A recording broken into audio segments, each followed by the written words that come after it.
Hello, welcome back in the class of modern history. आज का अपना टॉपिक है घटनाएं causes courses और the events during the 1857 revolt. 1857 के दौरान क्या क्या घटनाएं घटी है उससे रिलेटेड चीज़ों के बारे में आज हम लोग समझने की कोशिश करेंगे। लास्ट जो वीडियो था उसमें हम लोगों ने अलग अलग काउजेज़ के बारे में पढ़ा था कि डिफरेंट काउजेज़ थे जिसके वजह से बहुत सारे लोग अंग्रेज़ों से खफा थे, गुस्सा थे और यही रीज़न था कि उन लोगों ने विद्रोह किया और उसी के वजह से पूरा का पूरा जो है 1857 प्रथम स्वतंत्रता या स्वाधीनता संग्राम से हम लोग जानते हैं। तो उसी के बारे में हम लोग आज समझने की कोशिश करेंगे।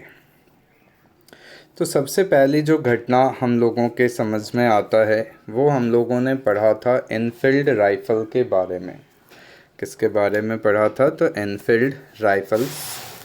पहले ब्राउन बेस राइफ़ल का यूज़ किया जाता था, उसके जगह पे एनफील्ड राइफ़ल्स का जो है यूज़ होना स्टार्ट होता है और वही मेन कारण बनता है आपके किस चीज़ के पीछे का। तो आखिर विद्रोह हुआ क्यों? तो जो चिंगारी का काम किया गया वो किसके द्वारा किया जाता है आपके पास? तो जो है एनफील्ड राइफ़ल के द्वारा। और जो मेन रोल इसमें प्ले करेंगे, एक्चुअली में एनफील्ड राइफ़ल से रिलेटेड पहले भी जो है शिकायतें हुई थी लेकिन वो उतना ज़्यादा फेमस हुआ नहीं, जैसे कि बंगाल के अंदर दमदम था वहाँ पर। अब आता है मंगल पांडे। तो हीरोइक फिगर के रूप में मंगल पांडे जी आते हैं। ये उत्तर प्रदेश के जो हैं आपके किसान फैमिली को बिलोंग करते थे, ब्राह्मण थे बाय कास्ट और इन्होंने ज्वाइन की थी। तो हम लोगों ने पढ़ा था कि बहुत सारे जो है रूल्स एंड रेगुलेशंस और रेवेन्यू सिस्टम्स के वजह से किसानों की स्थिति बहुत ख़राब थी और यही रीज़न था कि बहुत सारे किसान जो है आर्मी में जॉब करने के लिए चले जाते थे। तो उसी प्रकार से मंगल पांडे जी जो है 34th Bengal native infantry 5th company के अंदर काम कर रहे थे। अब हुआ क्या कि जो अफवाह थी कि ब्राउन बेस के जगह पे इनफील्ड राइफ़ल आया है, तो उस इनफील्ड राइफ़ल के अंदर जो बारूद के पैकेट्स हैं उनको सील करने के लिए जो है काव और पिग के जो फैट्स होते हैं उसका यूज़ किया जा रहा है। और काऊ जो है हिंदू के लिए काफ़ी पवित्र है, तो उसका मांस हम लोग मुंह में कैसे लगा सकते हैं। और जो आपके मुस्लिम्स हैं उनके लिए पिग जो है वो हराम होता है कि अपने आप को वो अपवित्र मानते हैं अगर पिग जो है उनको टच करता है या इस तरह की कोई भी चीज़ें होती हैं। तो वही होता है कि दोनों के लिए ये प्रॉब्लम्स थी। और मंगल पांडे जी जो है जब उनको बोला जाता है कि भाई आप जो है इसी इनफील्ड राइफ़ल से जो है फायरिंग कीजिए, तो वो मना कर देते हैं। और जब वो मना कर देते हैं तो कुछ अंग्रेज़ ऑफिशियल्स होते हैं जो कि उनको प्रेशराइज़ करते हैं, उनको सबक सिखाने के लिए उनके तरफ आने की कोशिश करते हैं। दो नाम है, लेफ्टिनेंट बाग और सर्जेंट मेजर ह्यूसन। तो इन्होंने गोली चला दी और गिर जाता है बाग आपका, ठीक है, जो है लेफ्टिनेंट बाग, उसको मदद के लिए ह्यूसन आता है। और इधर मंगल पांडे जी भी सभी सैनिकों को बोल रहे थे कि भाई कि हम लोग जो है इनकी बातों को नहीं मानेंगे। तो ये चीज़ें चल रही थी, ठीक है। और इसी बीच जो है अंग्रेज़ जो है ऑर्डर देते हैं कि भाई पकड़ो, ठीक है, मंगल पांडे जी को अरेस्ट करो, मंगल पांडे को पकड़ लो, ठीक है। तो मंगल पांडे को मदद करते हैं ईश्वरी प्रसाद। और जो इंसान पकड़ने के लिए आता है मंगल पांडे को, उसका नाम था शेख पलटू। तो शेख पलटू जो है वो पकड़ता है किसको? मंगल पांडे को। मंगल पांडे अरेस्ट हो जाते हैं, खुद को मारने की भी कोशिश करते हैं लेकिन सक्सेसफुल होते नहीं हैं। और इसके वजह से जो है इनके ऊपर कोर्ट मार्शल होगा और इनको जो है 8 अप्रैल 1857 को फांसी चढ़ा दी जाती है। ईश्वरी प्रसाद जी जो मंगल पांडे की हेल्प किए थे उनको भी फांसी दे दी जाती है 21 अप्रैल 1857 को। जो मंगल पांडे को पकड़ा था शेख पलटू, उसको प्रमोट कर देता है सार्जेंट के रूप में, लेकिन उसकी भी हत्या कर दी जाती है सैनिकों के द्वारा, किसी ने भी कर दी। और इन सारी चीज़ों को देखते हुए अंग्रेज़ डिसीज़न लेते हैं कि 34th रेजिमेंट जो है उसको डिसबैंड कर दिया जाए। ठीक है, तो 6 मई 1857, 6 मई 1857 को जो है 34th रेजिमेंट को डिसबैंड कर दिया जाता है। तो यहाँ तक की कहानी जो है। अब ये डिसबैंड जो था, अच्छा डिसीज़न था, ख़राब डिसीज़न था, तो ये चीज़ें सोचनीय थी। तो यहाँ पे जब इनको डिसबैंड कर दिया गया तो ये लोग ग्रुप बना बना करके मूवमेंट वहाँ पे स्टार्ट किए और अलग अलग बैरक में जा करके जो है वो चीज़ों को फैलाने लगे। तो जिसके वजह से जो है और भी ज़्यादा से ज़्यादा जगहों तक इस तरह के जो है बातें आनी स्टार्ट हो गई। अब घटनाएं घटनी स्टार्ट हुई तो घटना पहुंचती है मेरठ, जो एक्चुअल शुरुआत मानी जाती है 1857 की, जिसके बाद से सिलसिलेवार तरीके से घटना होती रही। वो था आपका मेरठ। मेरठ के अंदर भी जो है यही सेम सिचुएशन से राइज होती है कि 24 अप्रैल को लेफ्टिनेंट कर्नल जॉर्ज कैरमिकल स्मिथ थे 3rd बंगाल लाइट कैवेलरीज के। उन्होंने 90 सैनिकों की टुकड़ी को क्या किया, ऑर्डर दिया कि पैरेड कीजिए और फायरिंग ड्रिल्स कीजिए। लेकिन उस 90 में से 85 लोगों ने रिफ्यूज़ कर दिया कि भाई हम नहीं करेंगे। क्यों नहीं करेंगे? क्योंकि इसके अंदर जो है गाय और सूअर की जो है चर्बी है, इसलिए। तो उन 85 लोगों को अरेस्ट कर लिया गया। अब उनको अरेस्ट करके उनके ऊपर कोर्ट मार्शल किया जाना था। तो जो है 9 मई को कोर्ट मार्शल होता है और डिसीज़न लिया जाता है कि भाई जो है अब क्या किया जाए कि इनको 10 साल की सज़ा दे दी जाए। ठीक है, तो वही चीज़ें हुई कि जो है 9 मई को ये डिसीज़न आ गया कि इनको 10 साल की सज़ा मिलेगी। उसमें से कुछ कम एज के थे तो उनको 5 साल की सज़ा मिलती है, ऐसा रिकॉर्डेड है। अब हुआ क्या कि ये सज़ा तो मिल गई। अब यहाँ के जो सैनिक थे वो जो थे उनको लग रहा था कि भाई कि ऐसे कैसे।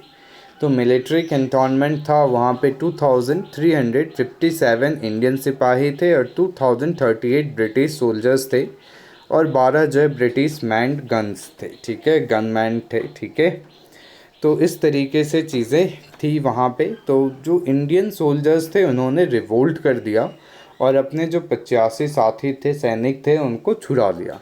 और जो भी अंग्रेज़ों की मदद यहाँ पे करने की सोच रहा था उन सब की हत्या कर दी गई। कि जो अंग्रेज़ थे उनकी तो की ही गई और जो अंग्रेज़ को मदद करने की कोशिश कर रहे थे उनकी भी हत्या कर दी गई। और कहा जाता है इन सब के अंदर जो शामिल पर्सन था वो था धन सिंह गुर्जर। ठीक है, तो नाम ध्यान में रखेंगे। तो एक्चुअली मेरठ की जो कहानी थी ये यहीं पे होती है कि उन्होंने 10 मई के अंदर सारे के सारे चीज़ों को अपने कंट्रोल में ले लिया मेरठ में, और वहाँ से वो मूव करना स्टार्ट किए। अब मेरठ के नज़दीक सबसे नज़दीक था आपका दिल्ली। तो वो लोग कहाँ पे पहुँचते हैं? तो दिल्ली, क्योंकि जो है इनका मानना था कि अगर हम लोगों ने अंग्रेज़ों के ख़िलाफ़ रिवोल्ट किया है तो हमको एक नेता तो चाहिए ही। तो मेरठ के जो सोल्जर्स थे वो दिल्ली पहुंचते हैं और वहाँ पे मुग़ल बादशाह थे। ठीक है, बहादुर शाह जफ़र जी, बहादुर शाह 2 भी कहते हैं। तो उनको बोला गया कि भाई आप जो है नेतृत्व प्रदान कीजिए। जब ये लोग वहाँ पे पहुँचते हैं तो वहाँ की जो लोकल इन्फेंट्री थी वो भी इनके मदद में आ जाती है। मेरठ के जो सैनिक थे उनके मदद में वहाँ की लोकल इन्फेंट्री भी जो है क्या होती है, आती है। और जो यूरोपियन एजेंट था साइमन फ्रेज़र, उसकी हत्या कर देते हैं। जो लोकल इन्फेंट्री का लेफ्टिनेंट था विलोबी, ठीक है, उसकी भी हत्या कर देते हैं। और वो लोग जो है मेरठ के सैनिकों के साथ जाकर के मिल जाते हैं। लेकिन अंग्रेज़ जो यहाँ से भाग रहे थे उन्होंने एक काम किया कि जो भी उनका एरियाज़ था जहाँ पे गोला बारूद, बंदूकें, ये सब चीज़ें थी, उसमें उन्होंने आग लगा दी। अब मेरठ के जो सैनिक आए थे उन्होंने ये सोच के आए थे कि भाई वहाँ पे जाएंगे तो वहाँ पे तो ऑलरेडी कैंटोनमेंट है, तो वहाँ से हथियार हमको मिल जाएगा, तो मेरठ से लाद के क्यों ले जाएं, ठीक है। लेकिन ये चीज़ अंग्रेज़ों ने किया। अब यहाँ पे जब सोल्जर्स थे मेरठ के, वो पहुँचते हैं लाल किला, ठीक है, तो बहादुर शाह जफ़र जी बूढ़े थे बेचारे, उनको ज़्यादा कुछ समझ तो आता नहीं था। तो उन्होंने जो है पहले तो सोचा कि क्या करें, फिर बोले ठीक है यार, एक ट्राई करते हैं हम लोग, ठीक है। और यहाँ पे जो है बहादुर शाह जफ़र जी को जो है अपना लीडर घोषित कर दिया गया। अब जब एक लीडर आपका राजा है और सामने आपके पास ब्रिटिशर्स हैं, तो अब ये रिवोल्ट नहीं रह गया। रिवोल्ट तभी तक था जब तक कि सैनिक विद्रोह कर रहे थे, पीजेंट्स विद्रोह कर रहे थे। अब इन्होंने अपना एक मुग़ल बादशाह को राजा बना लिया और एक वॉर स्टार्ट कर दी इन्होंने। और अब जो है आपका ये रिवोल्ट जो थी वॉर में कन्वर्ट हो जाती है। अब बहादुर शाह जफ़र अगले दिन जो है मीटिंग करते हैं और जितने भी चीफ्स और रूलर्स थे उनको चिट्ठी लिखी जाती है कि भाई आप भी जो है क्या कीजिए, हमारा सहायता कीजिए, ताकि ब्रिटिश रिज़म को हम लोग यहाँ से क्या कर सकें, हटा सकें। और इसके लिए बहादुर शाह जफ़र जो है अपना मीटिंग्स वगैरह अरेंज करना स्टार्ट करते हैं। बहादुर शाह जफ़र बूढ़े थे, उतना ज़्यादा उनमें पावर नहीं था, इसीलिए एक्चुअल लीडर ऑफ दिल्ली माना जाता है बख्त खान को, ठीक है। तो रियल कमांडर जो दिल्ली को हैंडल किया था वो था बख्त खान, जिन्होंने रिवोल्ट किया था बरेली ट्रूप्स के साथ, और वो लोग दिल्ली आ गए थे और वहीं से जो है इन्होंने विद्रोह स्टार्ट किया। एम्पायर थे, उन्होंने नॉमिनेट किया अपने एल्डेस्ट सर्वाइविंग सन को, मिर्ज़ा मुग़ल को, एज अ कमांडर। लेकिन ना तो उसको मिलिट्री एक्सपीरियंस था, ठीक है, और ना लोगों के नज़र में वो उतना ज़्यादा काबिल था जो कि इस सिचुएशंस को हैंडल कर सकता था, ठीक है। तो मिर्ज़ा मुग़ल जी कोशिश तो कर रहे थे, लेकिन वैसा कोई बहुत ज़्यादा सक्सेसफुल इवेंट इनके द्वारा नहीं किया गया। और फिर अंग्रेज़ों ने जो है आपका वापस से अटैक करते हैं जो है दिल्ली के ऊपर, और 20 सितंबर 1857 को जॉन निकल्सन जो है वो दिल्ली को वापस रिकैप्चर करता है, और वो भी जख्मी हो जाता है। तो जॉन निकल्सन के भी डेथ हो जाएगी। बहादुर शाह जफ़र को हुमायूं के मकबरे के पास से जो है हडसन जो है क्या करता है, प्रिजनर के रूप में रखेगा, और उनके जो बेटे और पोते थे, ठीक है, उन सबों की जो है हत्या कर दी जाती है। खूनी दरवाज़ा है वहीं पे, और बहादुर शाह जफ़र जी को बर्मा भेज दिया जाता है, और जहाँ पे इनकी मृत्यु हो जाएगी 1862 के अंदर। तो यहाँ तक तो जो है आपका मेरठ और दिल्ली का एपिसोड है। इसके बाद जो है अगला है अपने पास कानपुर।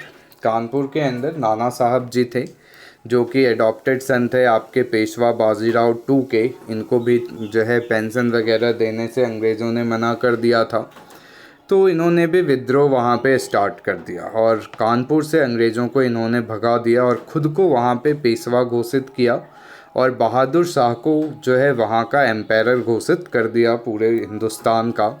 और वहाँ पे थे सर ह्यूज़ व्हीलर, उन्होंने सरेंडर किया और उनकी हत्या कर दी जाती है 27 जून 1857 को। सर कॉलिन कैम्पबेल वापस से जो है आते हैं और 6 दिसंबर 1857 को कानपुर को दोबारा कैप्चर कर लेंगे, और नाना साहब हार जाते हैं, और फिर जो है ये छुपते छुपाते नेपाल की तरफ चले जाएंगे अर्ली 1859 में। और फिर उसके बाद नाना साहब की कोई विशेष जिक्र यहाँ पे नहीं होती है। और नाना साहब का एक नाम है धुंधु पंत, वो चीज़ याद रख लीजिएगा कि नाना साहब का नाम क्या था, धुंधु पंत। फिर कहानी आती है लखनऊ की। लखनऊ अवध का इलाका है। वाजिद अली शाह जी को जो है डलहौजी भेज देता है कलकत्ता। तो उनकी जो वाइफ होती है बेगम हज़रत महल, वो जो है वहाँ पे आंदोलन को लीड करेगी 4 जून 1857, और अपने बेटे जो उनका छोटा सा बच्चा था बिरजिस कादिर, उसको वो नवाब वहाँ पे बनाती है।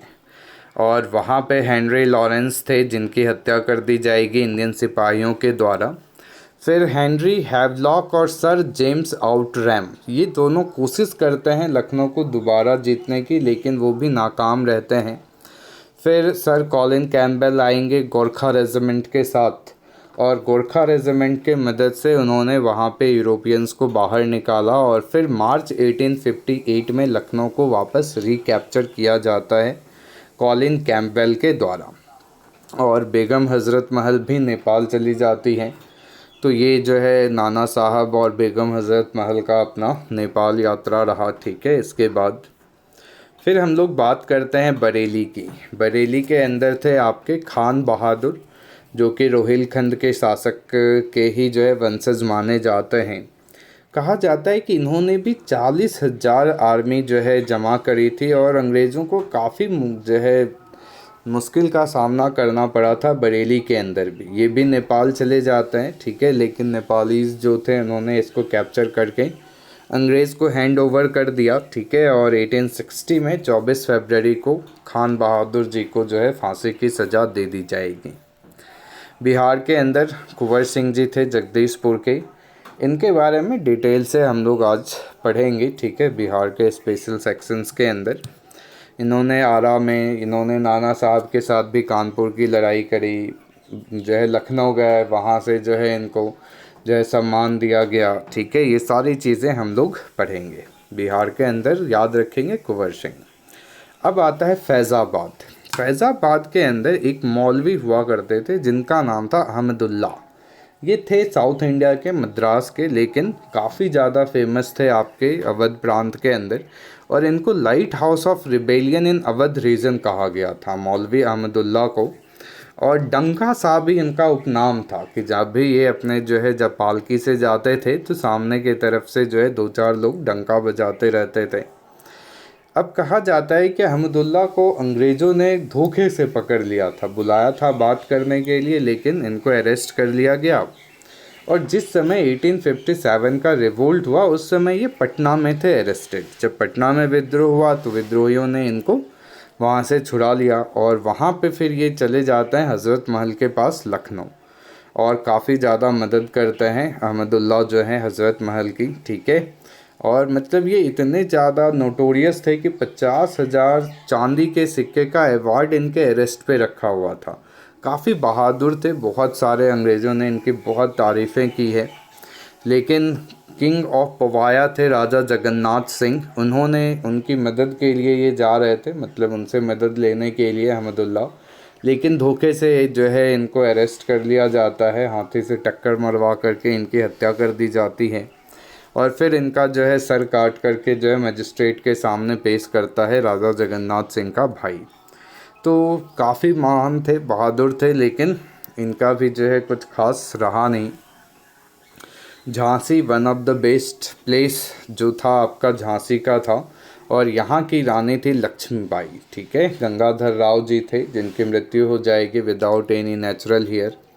दामोदर राव को जो है एडॉप्टेड सन के रूप में रखा जाता है, लेकिन डलहौजी मानने से मना कर देगा।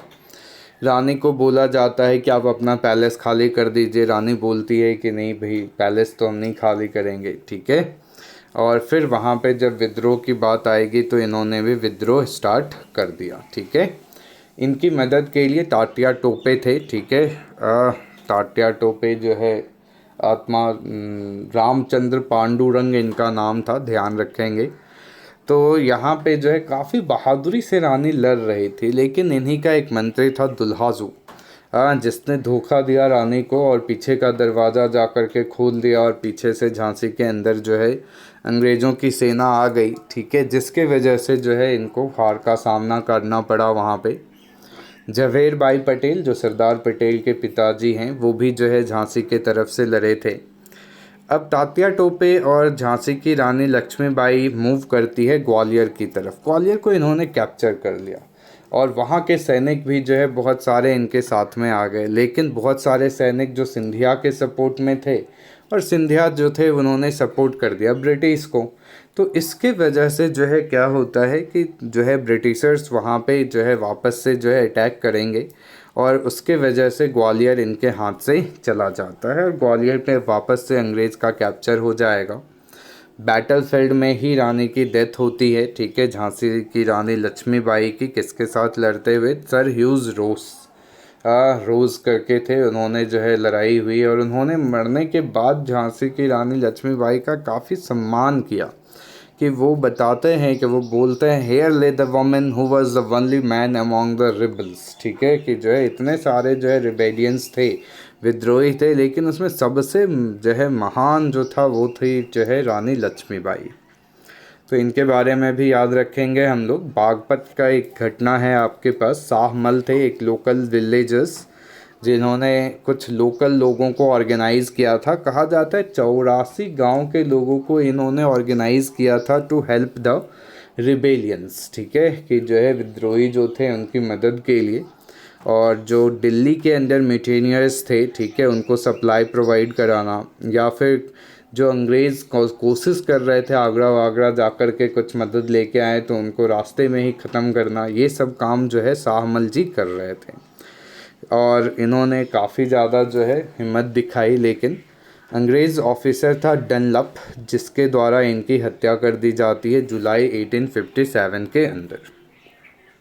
कुछ और भी एरियाज़ हैं, जैसे उड़ीसा के अंदर संबलपुर में रीडर थे राजकुमार, सुरेंद्र शाही, उज्जवल शाही। गंजाम में थे राधा कृष्ण दंडसेन। कुल्लू के अंदर राणा प्रताप सिंह और वीर सिंह।